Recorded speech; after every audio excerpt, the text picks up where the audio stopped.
TikTok versus Puan Mary Part 7.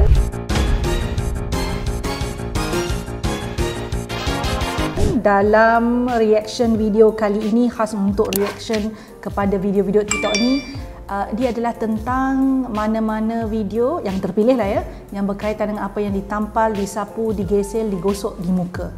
Kita tengok.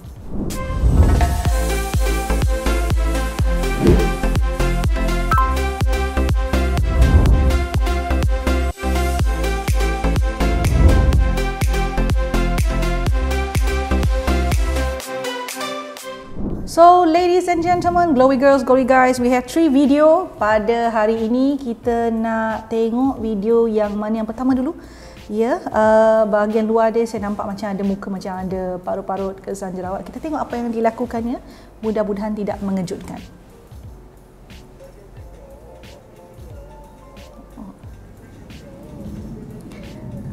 Astaghfirullah.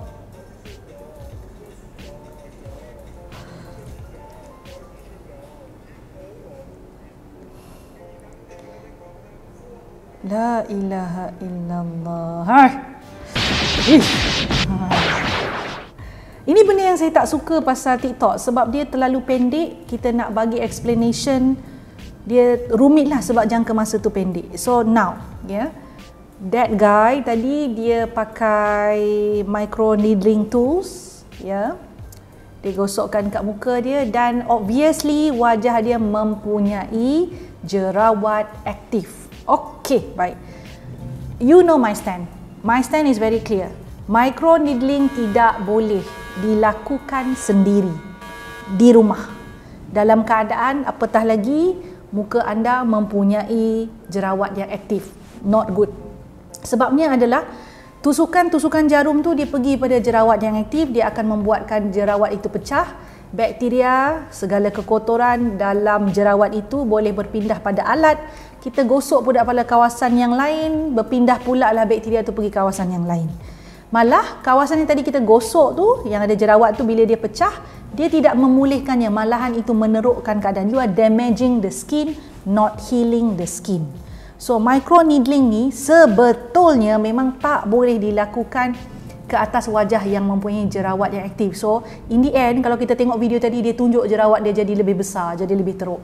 You do not want that to happen. Itu akan meningkatkan parut, nak ambil masa yang lama untuk pulih. You don't want that.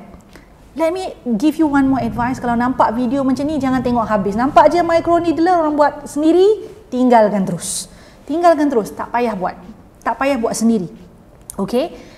Dekat rumah, apa yang kita boleh buat adalah menggunakan skincare products yang kita boleh beli sendiri, yang mempunyai bahan-bahan yang mana boleh memulihkan jerawat. Itu paling simple.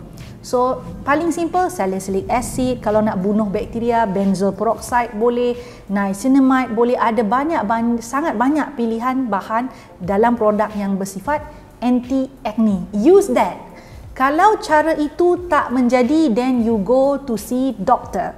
Boleh jadi jerawat anda itu adalah kategori jerawat yang teruk, yang severe, kita panggil tahapnya, yang memerlukan ubat. Sebab skincare bukan ubat ya. Skincare adalah kita panggil produk penjagaan kulit. So ubat ni lain, hanya doktor je boleh bagi. So pergi jumpa doktor kalau tahap pertama skincare tadi tak menjadi. Do not use all these tools. Dia tidak hygiene. Kita yang pakai tak mahir. Kita pakai pula dalam keadaan kita tak faham cara produk berfungsi dan boleh merisikokan kulit kita jadi lebih teruk. Forget about it, okay? Don't micro needle at home. Don't. Kita pergi pada video kedua. Ada muka wanita juga, ada nampak hidung juga. Ada tulisan. Dia tulis, so ni sebelum saya tekan ya. I left these patches on overnight. Saya yakin tu acne, some pimple patch, acne patch. And during my early morning flight. Let's see. Panjang A saya. Okay. These are hydrocolloid patch, aka pimple patch. Yeah. Kenapa dia tanggalkan macam tu? Tarik je macam tu. Ya Allah, cara tarik tu pun macam tak sayang kulit je lah. Aha.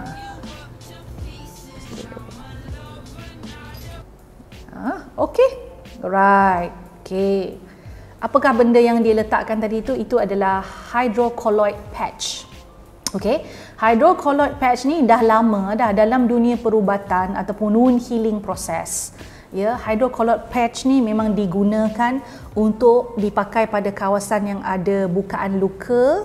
Bila kita pakai, dia akan mewujudkan satu kawasan yang tertutup. So kita panggil sterile environment supaya luka tu boleh pulih.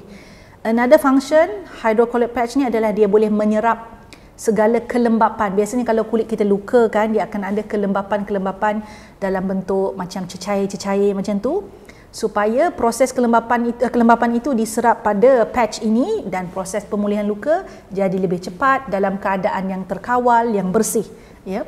So hydrocolloid patch ni diaplikasikan dalam bentuk patch yang lebih kecil, biasanya ada untuk pemulihan ataupun untuk dipakai ke atas jerawat. Biasanya jerawat yang ada nampak putih-putih lah dekat atas dia. Kalau letak kat blackhead tak jadi apa. Jerawat yang pada dasarnya ada cecair-cecair gitu. Mungkin nanah, mungkin cecair yang lain yang bukan nanah. Okay? Hydrocolloid patch yang dipakai oleh Cik Puan ini tadi, dia adalah lebih besar. Saya percaya itu untuk wound healing lah. Boleh juga dia tak ada bahan berbahaya pun. So apa yang berlaku adalah mungkin pada wajah dia ada banyak jerawat yang berair-berair tu, yang biasanya kalau kita picit dia pop keluar air tu yang kita suka tu, tapi dia tak picit, dia letak, so it absorb all the moisture from all the acne punya area. Dibiarkan semalaman, so tu yang nampak putih-putih tu. Actually the putih-putih tu kan dia bukan nanah tau. It's just how hydrocolloid tu works. Bila dia absorb moisture, dia akan turn to become white pink. Dia benda putih-putih pada patch tu, itu sebenarnya moisture that come around from the acne area ataupun kulit muka kita. Kalau mungkin ada luka, wound ke, dia akan serap yang itu. Ada beberapa manfaat. Contohnya, lepas kita letak patch tu, tangan kita tak akan usik kawasan muka yang kita nak pulihkan, rawat. Itu kebaikan dia. Ya, jadi dia boleh baik sendiri. Kawasan, maksud saya tu luka atau acne tu boleh baik dengan sendiri dalam keadaan tidak diusik. Bukan tangan kita je, persekitaran yang kotor mungkin kan. Keduanya adalah, ya, ramai orang sangka hydrocolloid patch ni memulihkan jerawat. Tak juga. Dia masih perlu digunakan bersama dengan rutin penjagaan kulit yang lain. Maksudnya masihlah kena cuci muka, masihlah kena ada exfoliation. That is just a quick healing process. Salah satu step untuk membantu pemulihan jerawat. So betul ke tak betul video ni? Betul. Benda ni boleh berlaku. Adakah kita boleh buat dengan kerap? Tak juga. Jerawat yang boleh digunakan adalah jerawat yang jenis yang ada liquid di dalamnya, ada pus, usually pustule lah. Dan pada masa yang sama saya pesan, kalau anda menggunakan alat sebegini, bila nak tanggalkan tu janganlah tarik macam tu je. Buatlah pelan-pelan, kulit kita tu macam terikut sekali pelekat tu tak bagus. Okey? Video ketiga, mari kita nonton. Minyak kapak. Don't tell me dia letak kat muka. Oh, dia letak kat muka, dekat dagu, dekat hidung. Explanation? Tak ada. This is it. This is what I don't like. Nobody explain to you, so orang tengok, macam anda yang mudah terpengaruh tu kan tengok macam kulit dia licin, pelolous kulit dia. Jadi dia pakai minyak kapak. Oh, itu rahsia dia. Don't do it. Sebab tu saya tak berapa suka sesetengah video, not everything, taklah semua. Sesetengah video dalam TikTok ni dia tak ada explanation. Minyak kapak. Okey, baiklah. Saya bagi sedikit, let me see ya. I think I need to share with you tentang minyak kapak ni. Minyak kapak ni kalau kita baca dia punya kita panggil kebenaran menggunakan minyak kapak dari pengeluar dia sendirilah, daripada pengeluar minyak kapak tu disebut. Okay, let me see. Okay, you will see it on the screen. Nanti saya minta tim saya tunjukkan. Alright, yeah. So minyak kapak ni have been used throughout the world for over 90 years. Ada track record yang bagus lah. So meaning that pengeluar dia tahulah fungsi minyak kapak tu kan. So dia adalah bertujuan untuk relief of giddiness. Kalau rasa macam mabuk-mabuk, siapa yang dulu kalau naik kereta rasa mabuk-mabuk tu, dia letaklah sini, rasa elok sikit, mabuk kenderaan ke kan, mabuk laut ke, ya. Headache, pening kepala, blocked nose, cold, ya, demam, sesama, stomachache, insect bite, sejenis rasa sakit sendi-sendi, rheumatic pain, ataupun muscular pain, sakit otot-otot sendi-sendi ni, rasa macam tu. Pakai. Ada tak dia sebut letak muka? Tak ada. Ni pengeluar dia. Ya. So this is my advice. Kalau kita nampak video pelik-pelik macam ni lah, nampak tengok ada pakai minyak kapak kat muka, boleh ke tak boleh? Buat research anda, go to the right resource, pergi dekat channel dia, pergi X brand minyak kapak kan, punya website ni, baca tengok apa yang dibenarkan, apa yang tak dibenarkan. Saya nak tunjuk juga satu lagi adalah, if you search inside rujukan daripada National Institute of Health, especially ini adalah National Library of Medicine, NLM ya, ada tentang minyak cap kapak ni, dan disebut minyak cap kapak ini warning. Dia ada sebut do not use dekat mana? On wounds, tak boleh digunakan dekat atas luka-luka. Irritated or damaged skin, kawasan luka selain muka yang ada luka-luka, kawasan kulit yang ada luka-luka. On the face, do not use on the face. Ya Allah.